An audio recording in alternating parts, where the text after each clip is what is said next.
Doctor Babasaheb Ambedkar पुतळ्यासाठी ठराव करा. पुतळा समितीचे नगराध्यक्ष मुख्याधिकाऱ्यांना निवेदन. जयसिंगपूर येथील सिटी सर्वे नंबर 1251 मध्ये विश्वरत्न डॉक्टर बाबासाहेब आंबेडकर यांचा पूर्णाकृती पुतळा व स्मारक उभा करण्यासाठी जयसिंगपूर पालिकेच्या सभेत ठराव करावा, शासन दरबारी पाठवावा, अशा मागणीचे निवेदन सकल बहुजन समाज विश्वरत्न डॉक्टर बाबासाहेब आंबेडकर पूर्णाकृती पुतळा समन्वयक समिती शिरोळ तालुका यांच्या वतीने मुख्याधिकारी टीना गवळी व नगराध्यक्षा संजय पाटील यड्रावकर यांना देण्यात आले. या निवेदनात असे म्हटले आहे की सिटी सर्वे नंबर 1251 मध्ये विश्वरत्न डॉक्टर बाबासाहेब आंबेडकर यांचा पूर्णाकृती पुतळा व स्मारक उभे करणार नाही असा कोणताही ठराव केलेला नाही, असा संदर्भ मुंबई हायकोर्टात दाखल केलेल्या पिटिशनमध्ये म्हटले आहे.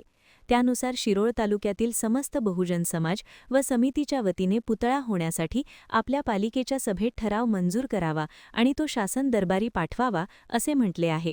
या निवेदनावर विश्वजित कांबळे, अमित वाघवेकर, भीमराव तांबे, स्वाती सासणे, शांताराम कांबळे, आदम मुजावर, संतोष कांबळे यांच्यासह पदाधिकाऱ्यांच्या सह्या आहेत. महान कार्य न्यूजसाठी इजाज खान पठाण, जयसिंगपूर.